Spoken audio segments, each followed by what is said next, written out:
Night is truly unforgettable. I'll never forget this movie, man. I'll never forget this night. This is definitely on my top 10 of all time. But thank you to Marvel Studios. Thank you, Kevin Feige. Thank you, Stephen McFeely, all the writers, all the directors, Joe and Anthony Russo. You guys did a great job. All the actors, everyone. I love you, all you guys. Thank you, thank you, thank you. Of course, Six Avengers, Jeremy Renner, Scarlett Johansson, Robert Downey Jr., Chris Evans, Chris Hemsworth, Mark Ruffalo, you name it, Paul Rudd. Thank you, everyone, everyone. This is truly amazing, man, and I hope you guys enjoyed this video. I really enjoyed this night, man. Thank you for all my subscribers. Thank you. I love you guys. What up, everybody? This is your boy Shiver Speaks, man. And before I get anything started, if you guys are new to the channel, make sure you guys pound that like button, pound that subscribe button, and pound my boys Millaboy Gaming and Heemz Gaming, because they do live streaming, and you might catch a boy up on there kicking some ass alongside them. Alright, Avengers Endgame, man. Fucking wow. Wow. This movie, man, was 3 hours and 2 minutes, 3 hours and 1 minute. And the fact that they were able to culminate the 11 years of my life into 3 damn hours was fucking amazing. Because, first of all, we get continuation 22 days after the decimation, the first initial decimation of Thanos. You know, we see the team just still, you know, just defeated, you know. You know, Thor, you know, Captain America, Natasha, Bruce, Captain Marvel, Rhodey, Nebula, Rocket, they're all still at the compound, waiting to see if they can, waiting to see when they can get at Thanos once again. Okay, now of course we see Thor stand up, you know, and face Captain Marvel with a BDE, big dick energy, you know, that we saw in the damn trailer, that we saw a couple of clips on Good Morning America from. Definitely spectacle. You know, he said, okay, I like this one. Let's go get the bastard. So they do that. You know, but first they try to figure out where Thanos is, because they see that he used the stones again. But this time, and we learn why Thanos used the stones when they get to the garden, because Nebula tells them that Thanos would always talk about what he would do after he got done with his plan. He would rest in the garden, aka Titan 2, right? And so when they get to the garden, they see Thanos, you know, just sitting in his chair, and his face is even more fucked up than we ever thought it was, because he used the stones again. He said you know, using the stones, erasing the stones, nearly killed him, right? And so, no one wants to hear all that shit. You know, Bruce even got in a good-ass right hook on his ass. He knocked his ass to the damn ground. You killed billions, you motherfucker. You know, but Thanos doesn't give a fuck. He said, look, man, I forget the damn word he used, man, but pretty much he said, look, I'm invincible, or something of that variation. And so, no one gave a fuck about that, because Thor ends up decapitating his ass right in front of everybody. Everyone's like, wait, what the hell did you do that for? And Thor, you know, shakingly and emotionally says, I went for the head. You know, then we get a 5-year gap. 5 years. And things weren't looking too good for the Avengers. You know, Hawkeye lost his family, because that's actually the opening scene. Hawkeye loses his family. Tony and Nebula, they kind of bonded a little bit over a little bit of the game. They get saved by Captain Marvel, just on the brink of death. Obviously, you know, Tony's emaciated. He's malnourished. You know, when he gets back, you know, he has an IV in his arm. You know, still, you know, kind of, I want to say delirious, but then again, he's not. He's just really malnourished and just weak and still psychologically fucked, because a kid died on his watch. Spider-Man, Peter Parker died on his watch. How would you feel? You know, and he has some really harsh words for Cap. He said, look, man, I told you guys a few years ago that we would lose, and you said, Cap, that we would lose together, but you weren't there. Where were you? You know, and Cap was just like, yo, look, man, like we lost too. So when the 5-year gap happens, we see Cap sitting down with a group, you know, just basically being the therapist, you know, for the decimation. I guess I would just call it this: the vanishing group, you know, to help them process how to move on in life. As Cap said, you know, you just got to move on. But I think we see one of the Russo brothers. I'm not sure if this was Joe or Anthony. I keep getting them mixed up. I'm sorry. But I think it was Anthony Russo that we saw, you know, sitting down there, you know, talking about the guy that he was dating and how well it went, you know. But when he gets back to the Avengers compound and, you know, to wash some clothes and see Nat, because, you know, Nat's looking for Clint. You know, Clint's become running at this point. And so she's talking with Captain Marvel, Rocket, I think Nebula, and Rhodey, and Okoye, you know, about all the different things that they're stopping, you know. And then when we get to Clint, you know, Nat gets really emotional. She's like begging Brody, like, look, just look into him, try to stop him because, he just went at, a big group of people, killed them, slaughtered them. And that was really hard for Nat because she really wanted to bring him in and make sure he's not doing all this anymore. So we get to Tokyo. Nat's there. She convinces Hawkeye to come back. I'm sorry, Ronan to come back, Clint to come back, and things of that nature. And that's when they go in for the hunt for the Soul Stones. But then they have to realize that they need a plan to get it back. So in comes Scott Lang, who's only been in the quantum realm for 5 hours. But outside, it's been 5 years. 5 hours, 5 years. Remember that. So, Scott hashes the idea, after seeing how desolate, things have been ever since he's been in the quantum realm. And how he got out was actually pretty kind of funny. A little rat comes over, one of the buttons and pushes Scott out of the quantum realm into this little storage unit. He has a little wagon, gets all his stuff. He drives the quantum van back to the Avengers compound, but before he gets there, he goes to this massive ass grave site, with all the vanished on it. And he's looking around looking for Cassie. He said, no, please don't let Cassie be dead. And he goes to his house. And on his way to his house, he sees this kid riding a bike. He says, hey kid, what the hell happened? The kid just, sadly just keeps going riding down the street in his bike. He frantically rings the doorbell, knocks on the door, and he sees an older teenage girl stop there in her tracks. It's an older Cassie. It's Cassie Lang, his daughter. And so there's that emotional reunion. It really choked me up, I'm not gonna lie, it did. And that was a really good thing to see. So he goes to the Avengers compound. They hatch a plan to go back into time. He explains to them about the quantum realm. They joke about time travel, how pretty much what Scott Lang is doing is talking about time travel. He's like, so wait, all that shit about Back to the Future is bullshit? Yeah, it pretty much is, Scott. I'm sorry, it is. And another thing is too, Tony and Cap have not spoken ever since. So we learned that Tony's had a family. He has a daughter named Morgan. He's just living his life the way he is.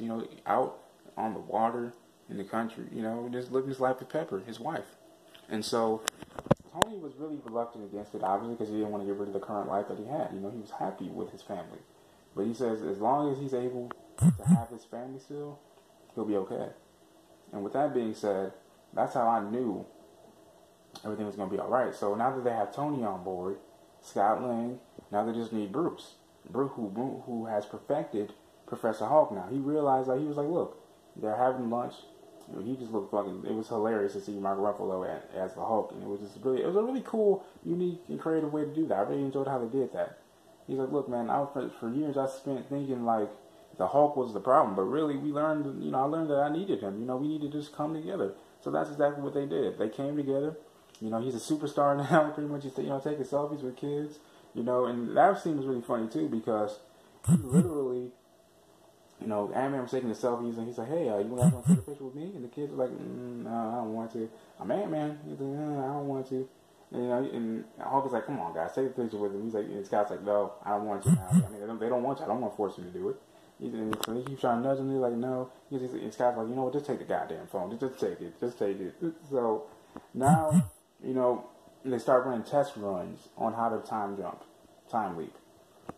And the first person to go, was Scott. It was Scott. The first couple times of doing it, we saw baby Scott, we saw old Scott, baby Scott, we saw teenage Scott, old Scott, and baby Scott. That was really funny to see. So that's why they needed to get Tony, so that way they could do it right. And Tony actually figured out how to actually perfect it. Now, mind you, he was sitting down there with Pepper. He's like, I finally did it. I perfected it. And Pepper's like, Tony, one of the few mistakes that I've done throughout my life is never getting you to stop. So don't stop on this. So when Tony finally figured it out, he was working on it, but behind the scenes he didn't want anyone to know about it. So when he figured it out, they all met up, started running test runs. As I mentioned, Scott, it went horribly wrong without Tony. So when Tony was a part of the mix, this is what they did. They figured out, there are 6 stones. There should be 3. There should be 3 set. There should be teams going after each stone. But I guess you could say 2 for 2, 2 for 6 for each stone, right? And so, they go back to New York, 2012, obviously, get the time stone and get the Tesseract. And that was really cool to see as well, man. That was really dope. because we got to see the Master and Bruce Banner interact. You know, Bruce is like, look, man, I'm not going to ask you nicely. I'm not asking you. I just need you to give me that stone. So she pushes Bruce's soul out of the Hulk, drops him down dead, right? And so Bruce is trying to explain to her, look, we need to. You know, we need the stone. And she's like, no, I can't do it. I gave my life. I willingly said I would never give up the time. So like, well, then why did Stephen Strange do that? And, you know, the Master's just fucking shot. I was like, wait, Steve did it? And Bruce is like, yeah, he did it. He gave it up. And that's why we're in this damn situation now. So I need that damn time stone. So the Master finally, you know, releases, you know, the time stone to Bruce. And she says, you know, of course she has her hesitations because her current future will be fucked up. And then Bruce explains to her, yeah, but we can make a parallel future so then that way everything is balanced, right? That's just how my left hand is, by the way. And with that being said, a lot of great things happen, man. I'll get back with you guys. Hold on. Continuation of what I was just talking about with Bruce and the Master attaining the Time Stone. The Tesseract was even more of a challenge. You know, old Cap bumps into old Cap, which is one of the biggest rules. Don't ever bump into your old self. So they get exchanged in a scuffle. And so in order for the recent Cap to get out of a chokehold by old Cap, he says, Bucky's alive. And he says, wait, what? And so current Steve, you know, he knocks, you know, old Cap out with the Tesseract or with the elbow, I think. Gets his Peggy watch back, puts it away. And Cap was like, man, that is America's ass. Because Ant-Man makes a joke and says, well, Iron Man and Ant-Man make a joke saying, you know what, Cap, you know, your ass looks really nice in those fans. And you know, we all laugh about it. And even Steve acknowledges it after, you know, whooping, you know, old Cap's ass. And so Loki at the time, you know, I'm thinking that, you know, since Loki figures out, oh shit, these are going down. So he actually gets the cube and whisks himself away. And I'm thinking it's so crazy because Robert Downey Jr., he dresses up as one of the SHIELD officers, right? And he tells Ant-Man, he tells Scott to fuck with his arc reactor. And that's what he does. He has like a fucking heart attack practically. And that was pretty cool to see. But you know, it makes me wonder, did the Ancient One know that Bruce was gonna snap his fingers, or did she already know or see that, you know, Tony would be the one to make the sacrifice? You know what I mean? And then also to see, you know, Rhodey and Nebula to go to Morag to get the Power Stone was crazy too, because I completely forgot that there was a Nebula at that time back in 2014 with Thanos of trying to get at the stones, right? And that's when they first started. And so I forgot that the current Nebula's her consciousness is connected to that 2014 Nebula. And so that's why she was able to get her memories. So when they went after the current Nebula and they got her up on the ship, she had to persuade her way up out of there. And I don't blame. They knocked out, you know, Star Lord. God damn, they Brody knocked the. I'm sorry, Nebula knocked the fuck up out of Star Lord. That shit was funny as hell. So even when Rhodey meets Star Lord, you know, he's dancing and everything like that. He's like, wait, that's him. Okay, so he's an idiot. So these are all really funny moments. And then when we see, you know, Rocket and Thor go back to the day that Thor's mother dies, that was crazy too, because Thor is this really big Lebowski cosplayer looking motherfucker. And that's just me saying it respectfully and honestly. He really does look like the big Lebowski. Even Iron Man calls him, hey, how's that? He says, oh, out of the way, Lebowski. You know, because they're getting ready to, you know, quantum leap here. And so to see Rocket and Thor go back to the time in which Thor's mother was killed was crazy, because Thor had a chance to actually heal from that, you know, emotionally and physically and things of that nature. I just was able to heal my boy's gut, man, because my man's gut was like out to here. He had a big ass beer belly, man. Even the Valkyrie said when Bruce and Rocket went to go visit him, he just wasn't himself. He's just been a drunk ever since he killed Thanos. And I understand why, because, you know, Thanos killed his people, slaughtered half his people, and he killed his brother, and he wasn't able to bring those people back or his brother back. So that makes a complete and utter sense. I don't blame the man. So when his mother actually tells him, look, eat a salad, you know, you'll be okay. That was actually really refreshing for me. All right, so we're moving on. You know, we see Loki get away with the Tesseract, and so Tony, Cap, and Ant-Man actually get into a bit of an argument because, you know, Ant-Man's like, look, man, we only got one more pin particle left. What the hell are we gonna do now? Where the hell could it be? So Tony figures it out. He's like, well, wait, it's in New Jersey back in 1970. And so Ant-Man's all confused, like, what the hell is in the 1970s? The Tesseract and the pin particles. They can get more. And so that's exactly what Tony does. He goes back into 1970s where we see the very last cameo of Stan Lee. He said, hey man, make love, not hate. and so he drives off. Really funny moment. And so they go back to a military base where Howard Stark was working, and bam, that's where they're like young guys. Steve makes a call, says, "Look, man, someone's opened up the briefcase. They're going all crazy. Distract them, right?" But while they're on the elevator, Black Woman spots them, but she knows that something's like really fishy. So they call the radio in, like, "Hey, man, there's been a breach. We gotta go handle this, right?" And so they have to work very, very steadfast. And so Tony bumps into his father, who is going to get ready to have a son. Yeah, so like I was saying, so Tony Howard is getting ready to have a kid, and Tony kind of looks at him a little strange, like, the scenes that he has in here, he's like, wait, sauerkraut flowers? Like, what the hell is sauerkraut for? But I think even more what makes Tony make that face is the fact that what Howard says to him, he says, yeah, I'm getting ready to have a kid. He's like, well, like, what kind of boy? You can have a boy or a girl? He said, I don't want to know. So Tony kind of looks at him kind of strange. And so that's what makes Tony kind of bond with his father in a way, and tells him, like, look, man, you're going to be all right. You're going to do great. But then he also gives him, some advice. He's like, I've learned to just, make things up, patch it up, make things up as I go along, but you do great. Trust me. And so Howard, as he's leaving with Jarvis as his brother, he says, that guy looks familiar.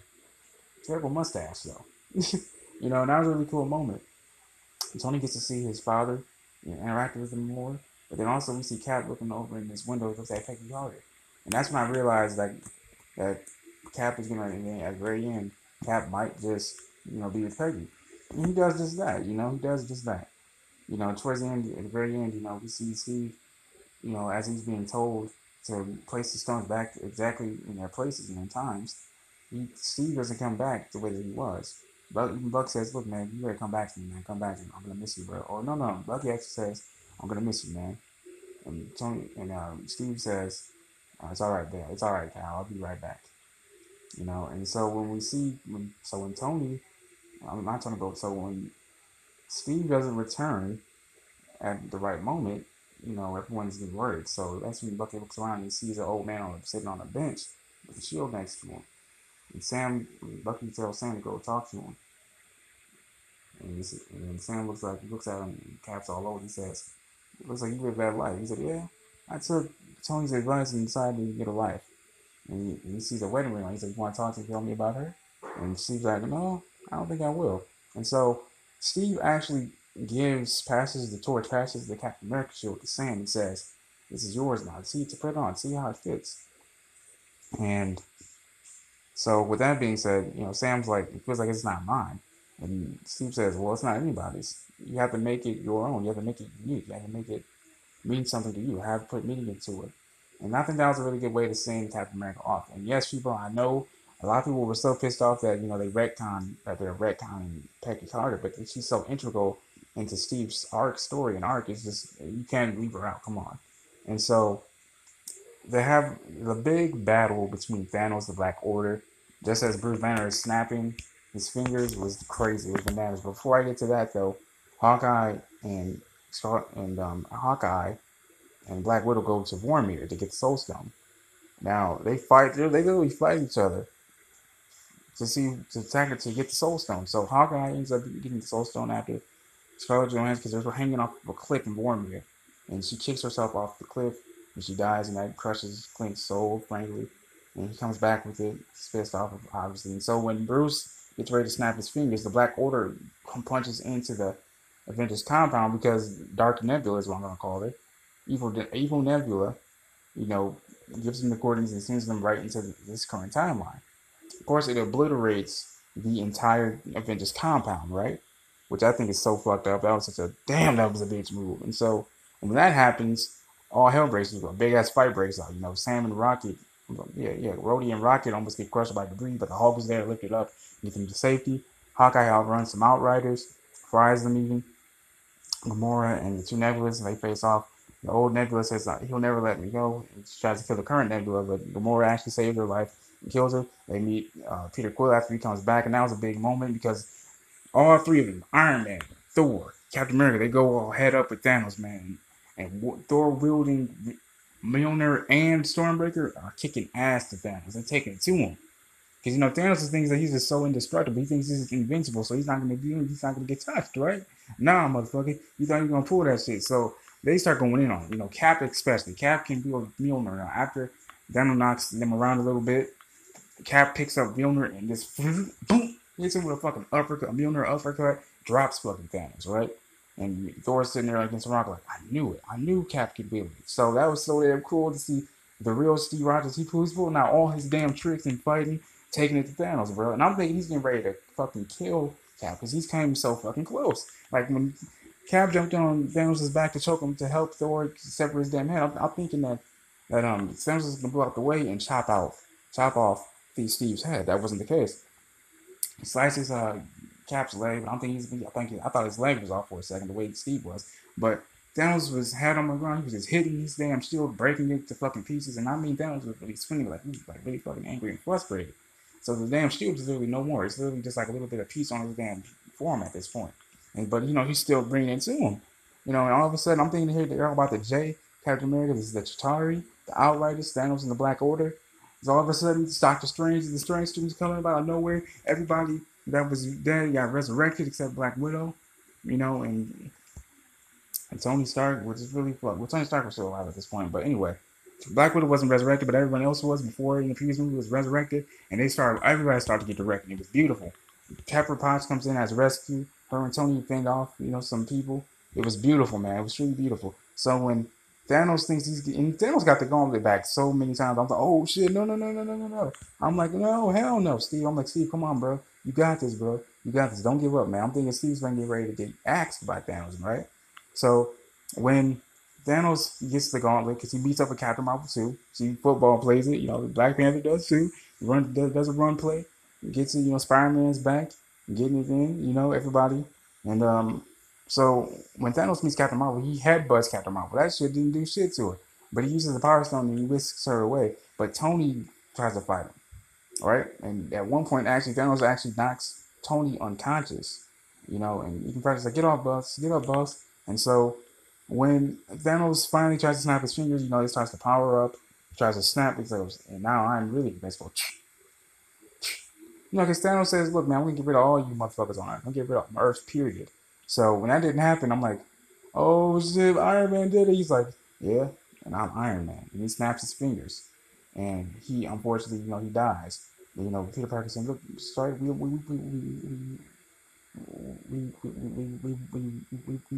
won, sir.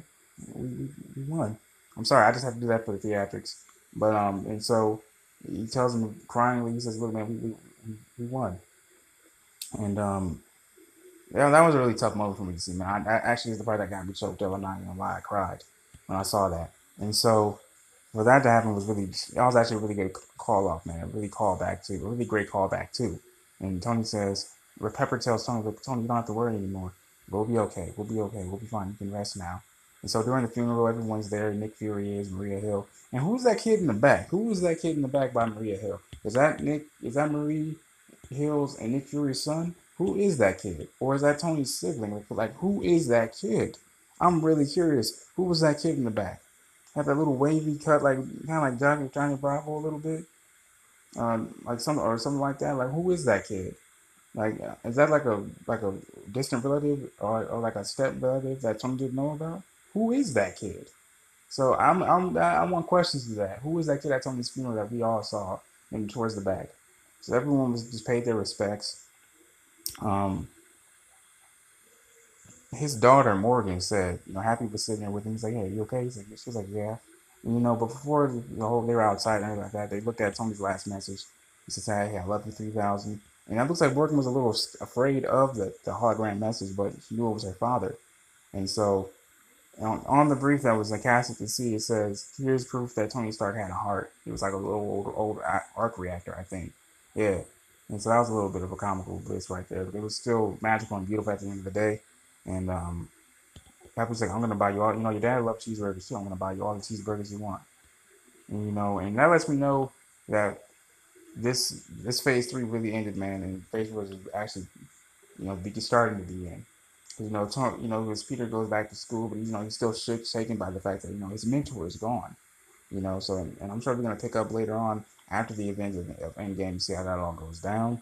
And actually, speaking of how Tony actually getting ready to snap his fingers, he meets up with Dr. Strange. He's like, hey, that 14 million chance, is that right now? And Dr. Strange is like, look, if I tell you, you're not gonna want to do it. And so Strange gives Tony that signal like one. Here's the one chance. Here's the one chance. And Tony snaps his fingers, and as I just said, he dies. And so that's actually a pretty cool way to end, man. I really do think that is, and I'm really glad that this movie was really great, man. It was really fantastic. It was extremely fantastic. I really enjoyed it. I really loved it. It was really worth the watch. People, you need to watch it, man. You will cry, you will laugh, you will change as a damn person. You really will. If you really felt really affected by it, you will change, man. You will feel like a changed ass woman, a changed ass man. I'm just saying. That's how it is. That's how it was for me. Even I'm just saying. But this has been your boy Cherry Speaks. I think I wanted to mention too. I almost forgot. I'm sorry. Was the ending? We heard a ding, ding, ding sound. I'm wondering like, wait, what the hell is that? Like, who's forging? Is someone forging a weapon? So maybe that could be Thor 4. Maybe that could be clues to Thor 4. I'll be making a video about that pretty soon. In the next couple of days, probably possibly next week. So about the whole ding sound we hear at the very end of the cut. Because there's no really cuts. There's not a cut scene in this movie, but hearing that sound makes you feel like there's gonna be a Thor 4 possibly, or like a someone's forging a weapon of some sort. I'm definitely gonna try to figure it out. This has been your boy Sherry Speaks. So peace and love, and be on the lookout for my collaborative project, my Endgame review, collaborative project, big time.